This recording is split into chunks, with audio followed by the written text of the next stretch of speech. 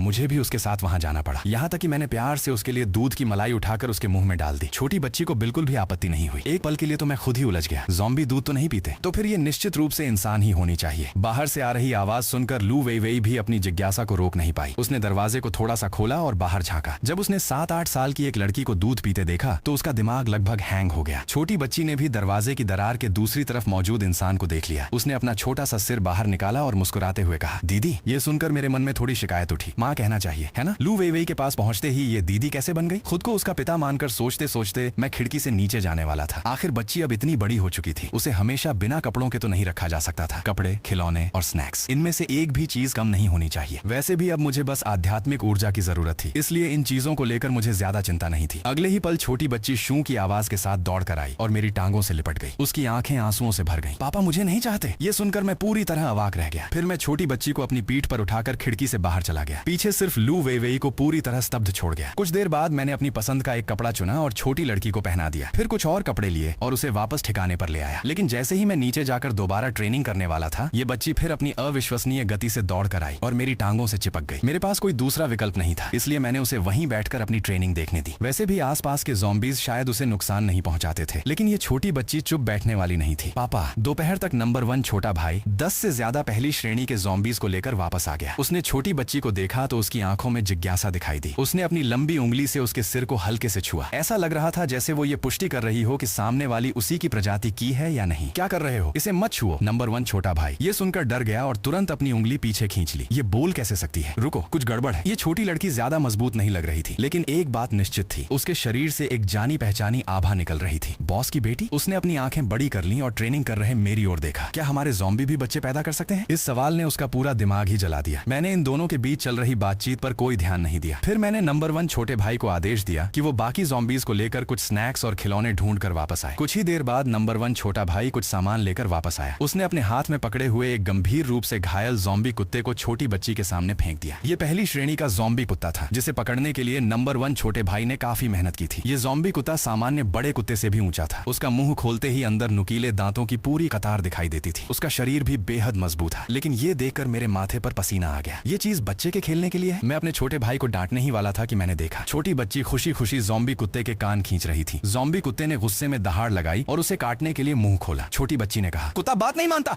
उसने अपना हाथ घुमाकर थप्पड़ मार दिया। ज़ॉम्बी कुत्ता पूरी तरह से हक्का बक्का रह गया, यहाँ तक कि उसके जबड़े भी उस थप्पड़ से थोड़ा टेढ़े हो गए। अपने से भी छोटी लड़की को देखते हुए ज़ॉम्बी कुत्ते को सच में अपने पूरे जीवन पर शक होने लगा। मैंने भी नहीं सोचा था कि इस लड़की में इतनी हिम्मत होगी, लेकिन कोई बात नहीं, उसे पसंद है तो पसंद करने दो। कम से कम वो लगातार मुझे परेशान तो नहीं करेगी। छोटी बच्ची भी बिल्कुल नहीं झिझकी। वो पलटकर ज़ॉम्बी कुत्ते की पीठ पर चढ़ गई और घोड़े की तरह उसकी सवारी करने लगी। कुछ दिनों बाद मैंने देखा कि सड़कों पर मौजूद ज़ॉम्बीज की संख्या लगातार कम होती जा रही थी। ऐसा लगने लगा था जैसे ज़ॉम्बी संकट खत्म होने वाला है, लेकिन हवा में मौजूद ऊर्जा कम होने के बजाय धीरे धीरे बढ़ रही थी। अचानक मुझे जैसे कुछ समझ आया। मैं बोल सकता हूँ। क्या ऐसा नहीं है कि केवल तीसरी श्रेणी के ज़ॉम्बीज ही इंसानों की भाषा बोल सकते हैं, या फिर किसी निश्चित स्तर की मानसिक शक्ति तक पहुंचने के बाद कोई भी बोल सकता है? उधर उधर कुछ दिनों की दोस्ताना बातचीत के बाद ज़ॉम्बी कुत्ता भी छोटी बच्ची से पूरी तरह प्रशिक्षित हो चुका था। अगर वो अपने दांत दिखाता तो उसे तुरंत एक मुक्का पड़ता। मैंने छोटी बच्ची के सिर पर हाथ फेरते हुए कहा, अगर तुम मेरी बेटी हो तो तुम्हारा एक नाम भी होना चाहिए। तुम्हारा नाम चेन शाओहान कैसा रहेगा? छोटी बच्ची ये सुनकर बेहद खुश हो गई। वो तुरंत मेरी टांगों से लिपट गई। अच्छा अच्छा, अब मेरा नाम भी है, धन्यवाद पापा। ऊपर खड़ी लू वेई वेई के दिल में इससे भी ज्यादा हैरानी पैदा हो गई। ज़ॉम्बी सर बोल सकते हैं, लेकिन ऐसा तो कहा जाता है कि केवल तीसरी श्रेणी के ज़ॉम्बीज ही इंसानों की भाषा बोल सकते हैं। हालांकि मैं इस समय सोच रहा था कि क्या मुझे लू वेई वेई को इंसानों के किसी ठिकाने पर भेज देना चाहिए। अब मेरी ताकत ऐसी थी कि इंसानों के ठिकाने के करीब जाने पर भी मुझे ज्यादा खतरा नहीं था। जहां तक उस बेहद भाग्यशाली लिन फैन की बात थी, मैंने अपनी बेटी को सुरक्षित जगह पर पहुंचा दिया था। हम दोनों के बीच जो पुरानी दुश्मनी थी उसे यहीं खत्म कर देना भी ठीक होगा। उसी समय दूर से अचानक एक तेज गर्जना सुनाई दी। इसके साथ ही गोलियों की आवाज भी आने लगी। आवाज की तीव्रता देखकर ये किसी छोटी टीम द्वारा पैदा की गई आवाज बिल्कुल नहीं थी। मेरा चेहरा गंभीर हो गया। मैंने चेन शाओहान को उठाया और कुछ ही छलांगों में एक रिहायशी इमारत की छत पर पहुंच गया। मैंने आवाज की दिशा में देखा। वहां इंसानों की एक विशाल सेना आगे बढ़ रही थी। कम से कम 1000 जीवित बचे इंसान वहां मौजूद थे और सभी ने युद्धक कपड़े पहन रखे थे। उनके साथ दर्जनों संशोधित बख्तरबंद वाहन भी थे। इन बख्तरबंद वाहनों पर मशीन गन और तोपें लगी हुई थी। इंसानों द्वारा पैदा किया गया शोर बहुत ज्यादा था। इतनी बड़ी लड़ाई देखकर मेरे मन में भी थोड़ा उत्साह पैदा हुआ। वैसे भी मैं दूर से सिर्फ देख सकता था। हो सकता है मुझे तीसरी श्रेणी के बीच होने वाली लड़ाई देखने का मौका मिल जाए। इससे मेरी अपनी ताकत का भी बेहतर अंदाजा लगाया जा सकता था। उधर शॉपिंग मॉल के स्थान पर अब एक पहाड़ जैसी विशाल मांस की पहाड़ी मौजूद थी। एक के बाद एक ज़ॉम्बीज उस मांस के ढेर से पैदा हो रहे थे। वो न केवल दूसरी श्रेणी के ज़ॉम्बीज बना सकती थी, बल्कि तीसरी श्रेणी के ज़ॉम्बीज भी पैदा कर सकती थी। इंसानों की सेना के सामने कम से कम 1000 अलग अलग रूप वाले ज़ॉम्बीज खड़े थे। किसी के पूरे शरीर पर बड़े बड़े फोड़े उगे हुए थे, जैसे वे कभी भी फट सकते हो। किसी के दोनों हाथ ही खून और मांस से बनी तलवारों में बदल चुके थे। कुछ ज़ॉम्बीज का शरीर बहुत छोटा था, लेकिन उनकी गति बेहद तेज थी। इंसानों की तरफ से 5 तीसरी श्रेणी के शक्तिशाली योद्धा मैदान में उतरे थे, लेकिन उन्हें भी दूसरी तरफ मौजूद 5 तीसरी श्रेणी के ज़ॉम्बीज ने रोक रखा था। इस समय बड़ी मुश्किल से मैंने चेन शाओहान को लू वेई वेई के पास छोड़ दिया। इस बार वो चाहे जितना रोए, कोई फायदा नहीं हुआ। इंसानों और बाकी ज़ॉम्बीज के बीच लड़ाई चल रही थी। इसी मौके का फायदा उठाकर मैं उस विशाल मांस की पहाड़ी के सामने पहुंच गया। जैसे ही मैंने उस मांस की पहाड़ी को देखा, मैं भी बुरी तरह चौंक गया। ये चीज आखिर इतनी बड़ी कैसे हो सकती है? यहाँ तक कि तीसरी श्रेणी के हमले भी उसके लिए सिर्फ शरीर पर खुजली करने जैसे लग रहे थे। लेकिन पता नहीं क्यों मुझे सामने मौजूद ये विशाल मांस की पहाड़ी बेहद स्वादिष्ट लग रही थी। ये एहसास बहुत अजीब था। अचानक उस मांस की पहाड़ी से कई मांसल टेंटिकल बाहर निकले और मेरे हाथों को लपेट लिया। मैं उन टेंटिकल्स के अंदर मौजूद खींचने वाली शक्ति को हल्के से महसूस कर सकता था। ये मुझे अवशोषित करना चाहती है। ठीक है, मैं भी इसका स्वाद चखना चाहता था। स्वाद। इसके बाद मैंने पूरी ताकत लगाकर खुद को छुड़ा लिया और अपने हाथ को चाकू की तरह इस्तेमाल करते हुए मांस का एक बड़ा टुकड़ा फाड़कर निकाल लिया। मैंने उसका एक निवाला लिया और मेरी आंखें चमक उठी। ये मांस तो सड़े हुए मांस से कई गुना ज्यादा स्वादिष्ट है। इसके अलावा मेरे शरीर के अंदर से उठने वाली लालसा और भी ज्यादा मजबूत होती जा रही थी। मेरे एट्रीब्यूट पॉइंट्स भी लगातार बढ़ रहे थे। लेकिन जैसे ही मैं और खाना चाहता था, अचानक मुझे पीछे से एक तेज हवा के आने का एहसास हुआ। अगले ही पल मेरा पूरा शरीर सीधे मांस की दीवार से जा टकराया। मुझे बस इतना महसूस हुआ कि मेरी आंखों के सामने अंधेरा छा गया। इसके तुरंत बाद मुझे एक हल्की सी रोशनी दिखाई दी। मेरे सामने खून और मांस से बनी एक सुरंग थी। ये सुरंग पूरे 10 मीटर चौड़ी थी। क्या मैं इस मांस की पहाड़ी के अंदर आ गया हूँ? मैंने फिर से सुरंग की गहराई की ओर देखा। वही चौथी श्रेणी के समान महसूस होने वाली पुकार ने मेरे दिमाग को एक पल के लिए झकझोर दिया। लगभग 7-8 मीटर दूर मांस की दीवार अलग हुई और एक दरवाजे जैसी जगह खुल गई। वहां से 3 शक्तिशाली आभा वाले ज़ॉम्बीज बाहर निकले। सबसे आगे एक इंसान जैसा दिखने वाला ज़ॉम्बी था। उसके बाएं और दाएं क्रमशः एक ऐसा ज़ॉम्बी था जिसका चेहरा बेहद विकृत था और जो बैल जैसा दिख रहा था, और दूसरा एक अजीब ज़ॉम्बी था जिसका सिर कुत्ते का और शरीर बिल्ली जैसा था। बैल वाले ज़ॉम्बी ने ठंडी निगाहों से मेरी ओर देखते हुए कहा, अजीब ज़ॉम्बी, मुझे तुम में थोड़ी दिलचस्पी है। आज से तुम भी मेरे समूह का हिस्सा बन जाओ। ये सुनकर मेरे मन में हल्का सा झटका लगा। ऐसा क्या है जो तीनों ज़ॉम्बीज को भी इतना सम्मान देना पड़ रहा है? ये मांस की पहाड़ी जैसी चीज कहीं सच में चौथी श्रेणी का ज़ॉम्बी तो नहीं है? अचानक इंसान जैसे दिखने वाला ज़ॉम्बी एक झटके में मेरे करीब पहुंच गया। उसकी गति बेहद तेज थी। उसके अजीब आकार वाले मुक्के को देखकर मुझे लगा कि शायद यही वो व्यक्ति है जिसने कुछ समय पहले बाहर से मुझ पर अचानक हमला किया था। लेकिन मेरी प्रतिक्रिया की गति भी बेहद तेज थी। मैंने हवा को चीरते हुए आने वाले उसके मुक्के से बचते हुए पलटकर एक मुक्का सीधे उसके सीने पर दे मारा। इंसान जैसा दिखने वाला ज़ॉम्बी सीधे पीछे की ओर उड़ गया। ये देखकर बैल वाला ज़ॉम्बी थोड़ा हैरान हुआ। ये कैसे संभव है? तुम पर हमारी ताकत का कोई दबाव नहीं पड़ा? तुम्हें पता होना चाहिए कि ये हमारे लॉर्ड के शरीर के अंदर है। हर समय किसी शक्ति का असर रहता था। बाहर से आने के बाद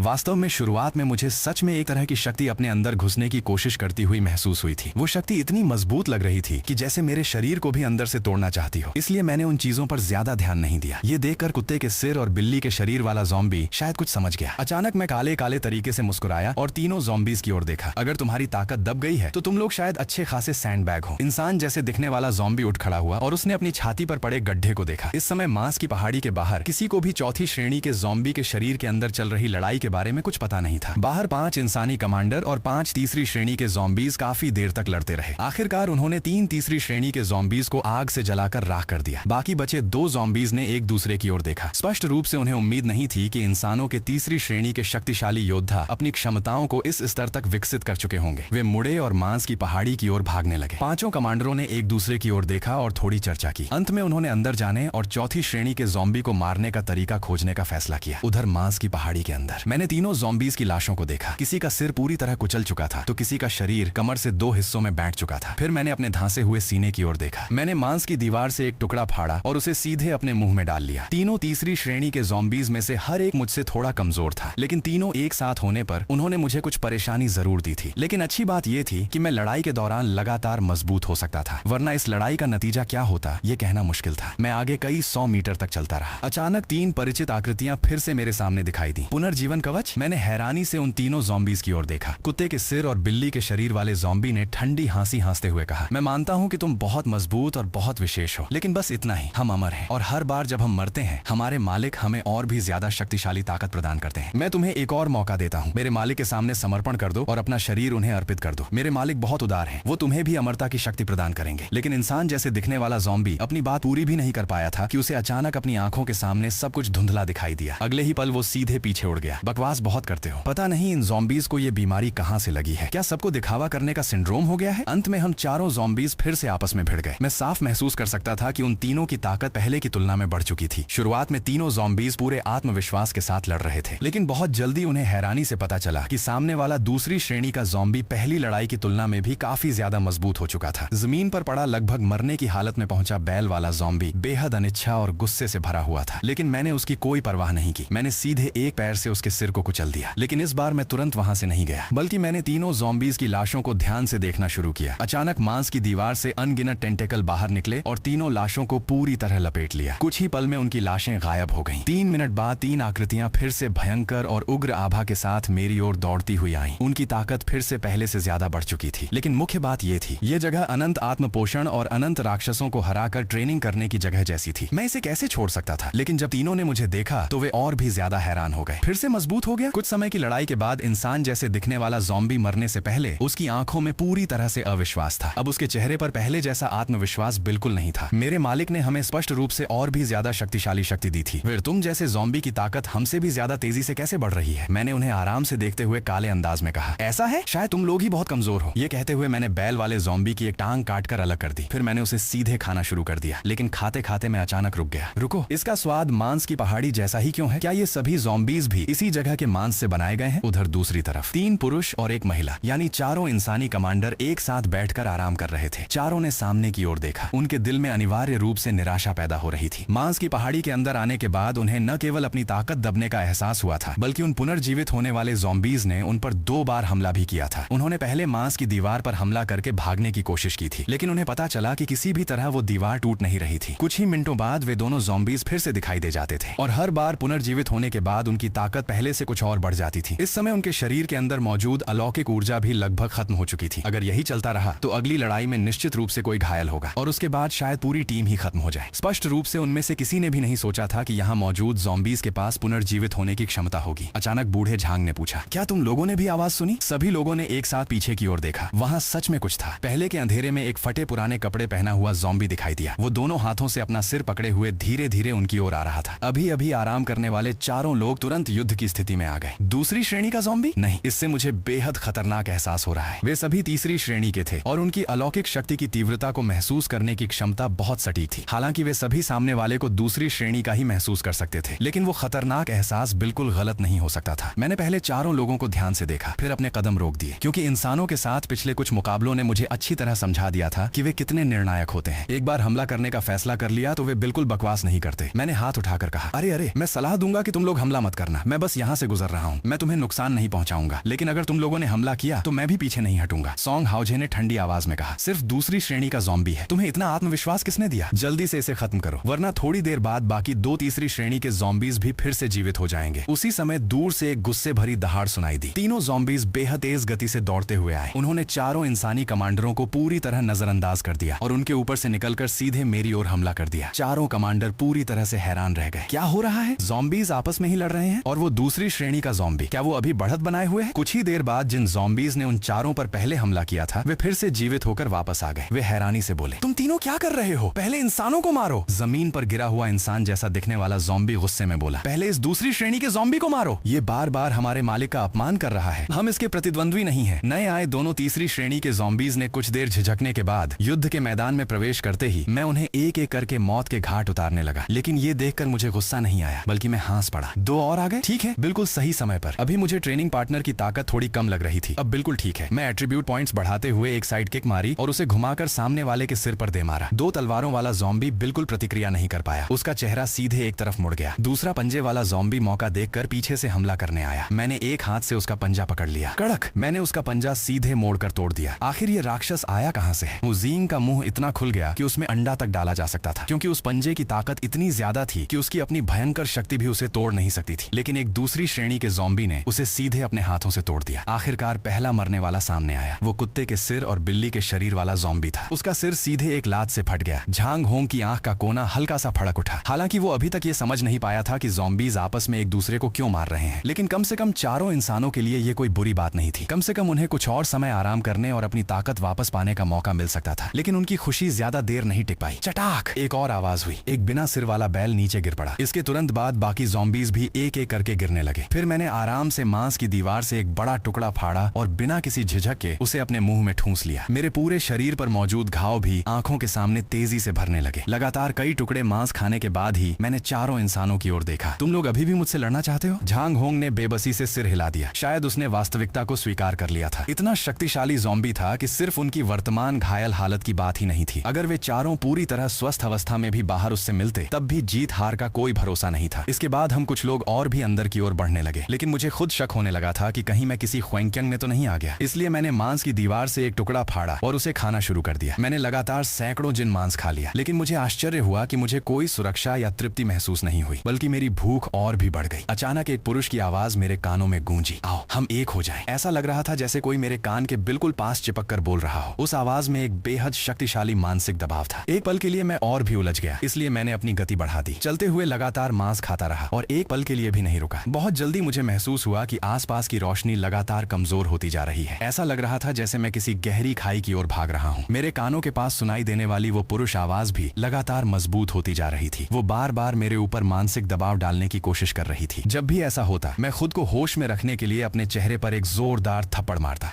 लेकिन आखिरकार मैं फिर भी सो गया। जब मेरी आंखें खुली तो मुझे पता चला कि मेरा शरीर किसी चीज से बुरी तरह बैंधा हुआ था। मेरी आंखें भी किसी चीज से ढकी हुई थीं। मैंने संघर्ष करने की कोशिश की, लेकिन मुझे बिल्कुल भी ताकत महसूस नहीं हुई। मैंने पूरी कोशिश करके याद किया कि पहले क्या हुआ था। मैं लगातार भाग रहा था। भागते भागते अचानक मुझे कुछ भी याद नहीं रहा। नहीं, शायद मैं एक ज़ॉम्बी से मिला था 1 घंटे पहले। मांस की पहाड़ी के मुख्य क्षेत्र में फुटबॉल मैदान जितना बड़ा एक स्थान था। उसके बीच में एक स्विमिंग पूल जितना बड़ा चौकोर मांस का तालाब था। उस तालाब के अंदर एक इंसान जैसा दिखने वाला ज़ॉम्बी पालथी मारकर बैठा था, लेकिन उसका पूरा शरीर मांस के टुकड़ों से बना हुआ था। उसकी कोई त्वचा नहीं थी। उसके चेहरे पर कोई आंख, नाक या मुंह नहीं था। उसके शरीर से केवल एक कटोरे जितनी मोटी पाइप निकल रही थी, जो नीचे मौजूद मांस के तालाब से जुड़ी हुई थी। मांस के तालाब के ऊपर अनगिनत रक्त मांस से बने टुकड़े तैर रहे थे। वो बिना चेहरे वाला ज़ॉम्बी ठंडी आवाज में बोला, ये निकम्मे इतना छोटा काम भी ठीक से नहीं कर सकते। लगता है अब मुझे खुद ही सामने आना पड़ेगा। बहुत जल्द वो मेरे सामने आ गया। एक बेहद शक्तिशाली मानसिक तरंग चारों ओर फैल गई। दोनों के आमने सामने आते ही किसी ने एक शब्द भी बर्बाद नहीं किया। मैंने बस उसकी ओर देखा। अगले ही पल मेरी आंखों की रोशनी मंद पड़ गई। उसने अपने टेंटिकल्स को नियंत्रित करके मुझे उठा लिया और ले गया। इसके बाद उसने उन 4 इंसानों को भी ढूंढ लिया और उनके साथ भी बिल्कुल वही किया। लेकिन इस समय मैं लगातार संघर्ष करने के बाद आखिरकार अपना मुंह खोलकर काटने लगा। कुछ ही देर में मेरे सामने मौजूद टेंटिकल का एक बड़ा हिस्सा मेरे द्वारा खा लिया गया। ये बिना चेहरे वाले ज़ॉम्बी ने चारों इंसानों की ओर देखा। उसके शरीर से निकलने वाली मानसिक तरंग और उसके अंदर मौजूद ऊर्जा की तीव्रता तीसरी श्रेणी के ज़ॉम्बी से भी ऊपर थी। चारों इंसान उससे आमने सामने होते ही अपनी प्रतिरोध करने की क्षमता खो बैठे। वे अच्छी तरह जानते थे कि अगर वे अपनी पूरी ताकत में भी होते तब भी वे उसके प्रतिद्वंद्वी नहीं बन सकते थे। क्या ये सच में ऐसा अस्तित्व है जिसका इंसान मुकाबला कर सकते हैं? लेकिन झांग होंग असामान्य रूप से शांत था। उसने पूछा, तुम्हें हमारे समर्पण की जरूरत क्यों है? क्या इसके पीछे कोई खास कारण है? उसे पता था कि इस समय घबराने से कोई फायदा नहीं होगा, इसलिए मरने से पहले वो जितना संभव हो सके उतनी जानकारी हासिल करना चाहता था। बिना चेहरे वाला ज़ॉम्बी थोड़ा नाराज हुआ, लेकिन फिर भी उसने जवाब दिया, वास्तव में मुझे तुम्हारी आत्माओं को गुलाम बनाना है। हालांकि सिर्फ कुछ शब्दों की कठपुतलियां बनाना भी मेरे लिए कोई समस्या नहीं है। फिर उसने दोबारा पूछा, अब बताओ, क्या तुम मेरे सामने समर्पण करने को तैयार हो? हुज़ीन ने हल्की मुस्कान के साथ कहा, किसने कहा कि हम समर्पण करेंगे? मारना है तो मारो, जल्दी करो। महिला ने बस अपनी भौहें सिकोड़ ली। मान लो मैंने कह दिया कि हम समर्पण करेंगे। बिना चेहरे वाले ज़ॉम्बी के अंदर स्पष्ट रूप से गुस्सा पैदा हो गया। उसकी मानसिक तरंग भी थोड़ी और शक्तिशाली हो गई। बहुत अच्छा, तो फिर तुम सभी मेरे अनंत कठपुतली दल का हिस्सा बन जाओ। अगले ही पल चारों इंसानों के सिरों को मांस के टेंटिकल्स ने पूरी तरह लपेट लिया। वे मांस की कठपुतलियों में बदल गए। लटकते हुए टेंटिकल्स धीरे धीरे उन्हें ऊपर खींचने लगे। उसी समय एक बेहद हल्की सी संघर्ष करने की आवाज बिना चेहरे वाले ज़ॉम्बी के कानों में पहुंची। उसने अचानक अपना सिर घुमाया। उसने लगभग 2 मीटर आकार की एक मांस की कठपुतली को देखा। वो वही अजीब दूसरी श्रेणी का ज़ॉम्बी था। और जैसे ही मैं उस मांस की कठपुतली से बाहर निकल रहा था, मैंने गलती से लाल रंग के तरल पदार्थ का एक घूंट पी लिया। मेरे तीनों एट्रीब्यूट पॉइंट्स एक साथ एक एक अंक बढ़ गए। अभी मैंने इतना सारा मांस खाया, तब भी कोई बढ़ोतरी नहीं हुई, लेकिन अब सिर्फ एक घूंट लाल तरल पीने से तीनों एट्रीब्यूट पॉइंट्स बढ़ गए। इसके अलावा उस लाल तरल से निकलने वाली गंध भी सामान्य नहीं थी। मैंने अपना सिर घुमाकर रक्त के तालाब के बीच में मौजूद बिना चेहरे वाले ज़ॉम्बी की ओर देखा। ऐसा लग रहा था जैसे हम दोनों एक दूसरे की आंखों में देख रहे हों। हालांकि उसके चेहरे पर कोई आंखें नहीं थी, इसलिए मैं पूरी तरह निश्चित नहीं था। मैंने सहजता से कहा, भाई सुप्रभात, तुमने इतनी बातें की तो तुम्हें कोई आपत्ति नहीं होगी अगर मैं थोड़ा सा पी लूं? बिना चेहरे वाला ज़ॉम्बी थोड़ा हैरान हुआ और मुझे ध्यान से देखने लगा। तुम सच में उससे बाहर निकल आए? अब तो मुझे तुम में और भी ज्यादा दिलचस्पी हो रही है। मेरे अनंत दल में शामिल हो जाओ। मैं न केवल तुम्हें अमरता दूंगा, बल्कि तुम्हें सेना का कमांडर भी बना दूंगा।